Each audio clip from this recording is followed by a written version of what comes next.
It was a warm day on the bustling streets of Riverside, a city alive with its usual rhythm.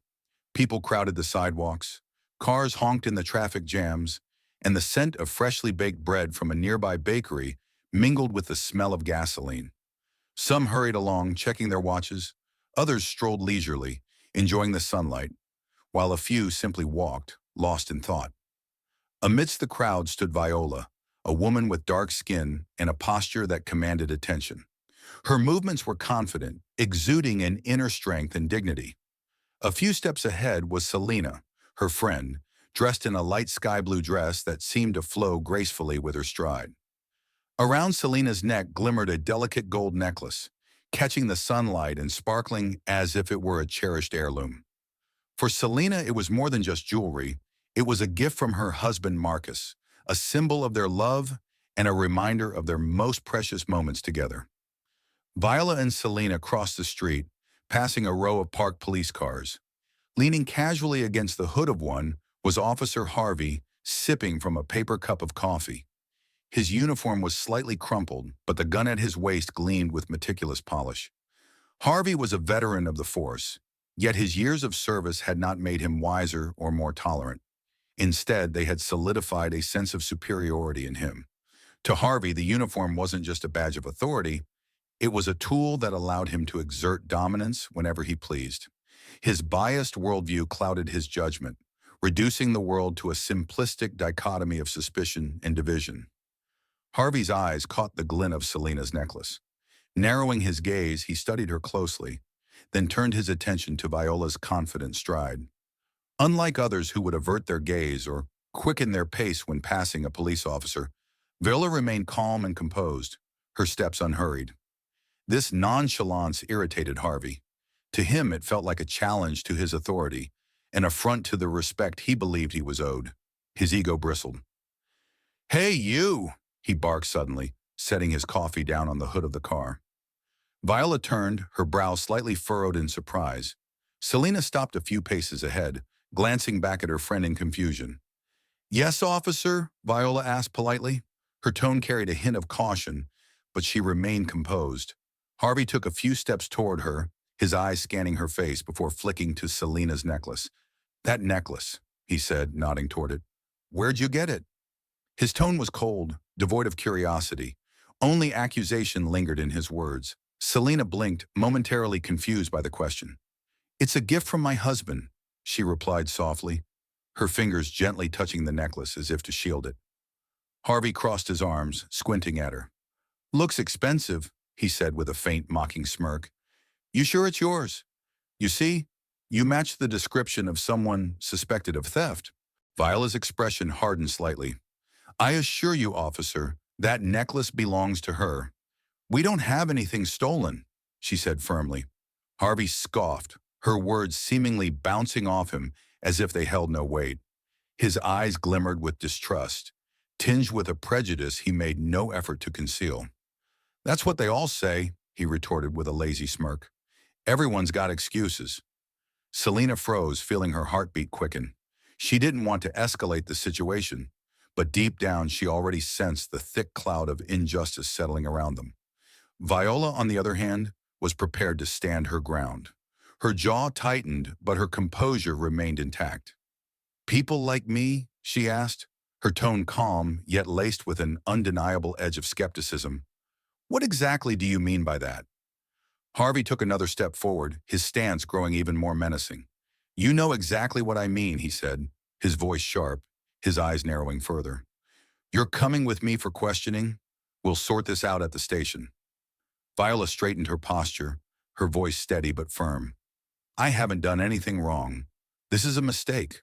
Harvey sneered, his lips curling into a condescending grin. "The only mistake here is you thinking you can walk around with stolen goods and get away with it. Let's go." Viola's patience was wearing thin, but she refused to let her frustration show. She knew she couldn't afford to let him see her anger. Instead, she tried reasoning with him. "Officer, I'm asking you to reconsider what you're doing," she said evenly. "That necklace is hers. I haven't done anything to warrant this treatment. Please don't make a decision you'll regret."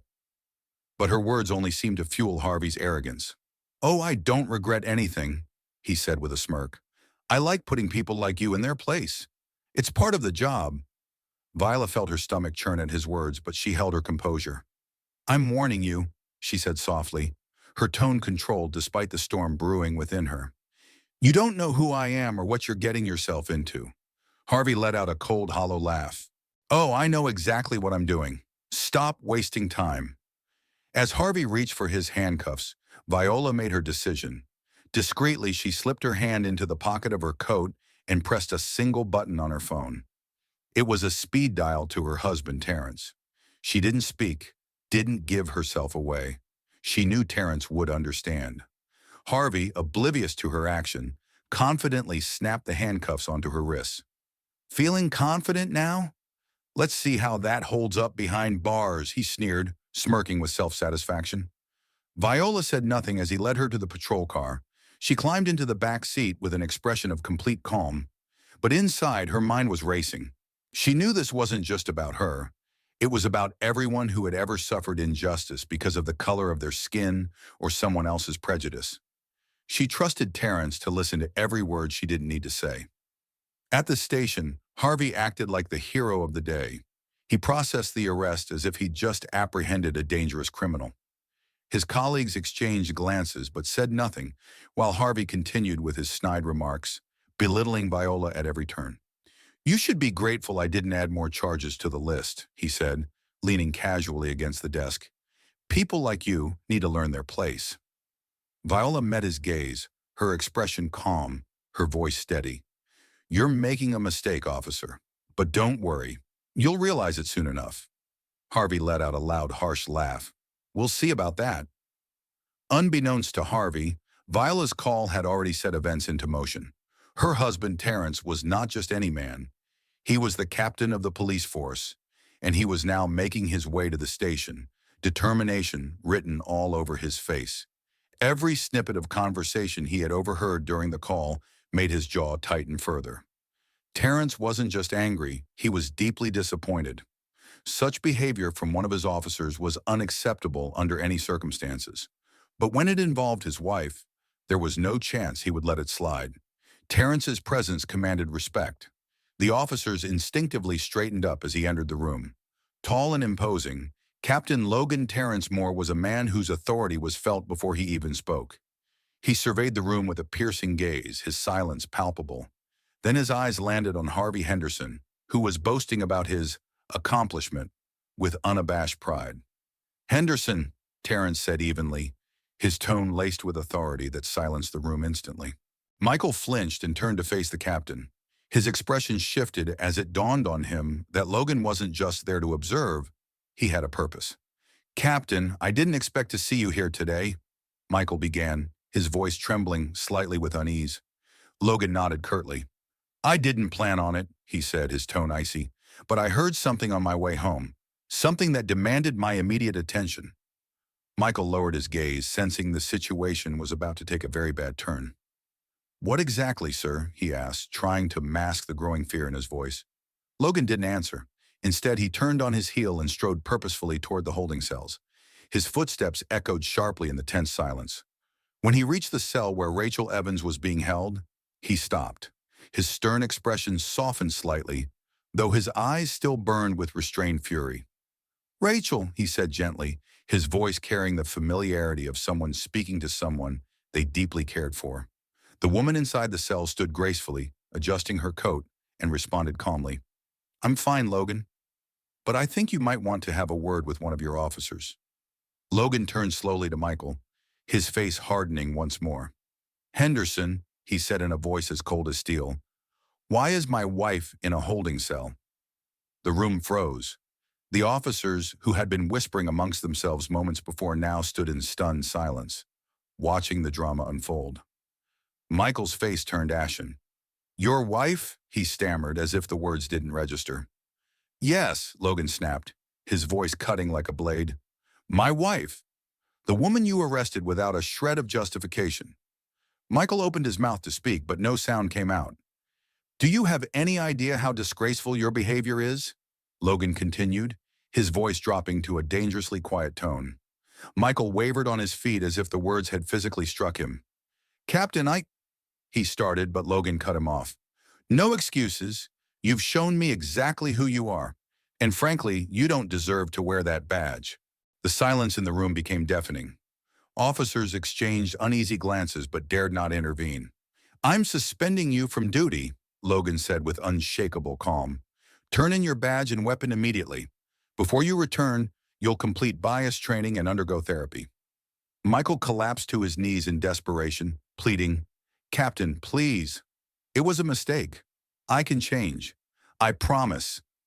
At that moment, Rachel interjected. Logan, she said firmly, let him go through the training. Maybe he really can change. Logan studied his wife carefully. Are you sure? He asked softly. Yes, Rachel replied, her voice steady. If we don't give him a chance, how can he learn? Logan exhaled deeply, deliberating. Then he turned back to Michael. You have 6 months to prove that you can change. One mistake, and you're out of here for good. Michael nodded, tears streaming down his face. Thank you, sir. I won't let you down. The next 6 months were the most challenging of Michael's life. He was enrolled in an intensive training program where he was forced to confront the harsh reality of his biases. Each session was a trial, compelling him to face his own flaws head-on. In one of the group sessions, Michael listened to stories from individuals who had suffered from prejudice and injustice. Their raw honesty struck him deeply, revealing the depth of pain caused by systemic bias. During another session, Michael was asked to write a letter to his past self, the person he had been 6 months ago. When he read it aloud, his voice shook with emotion. He realized just how entrenched his ignorance had been and took full responsibility for his actions. By the time the program ended, Michael was no longer the man who had once demeaned others. He had become more empathetic, self-aware, and committed to making the world a better place.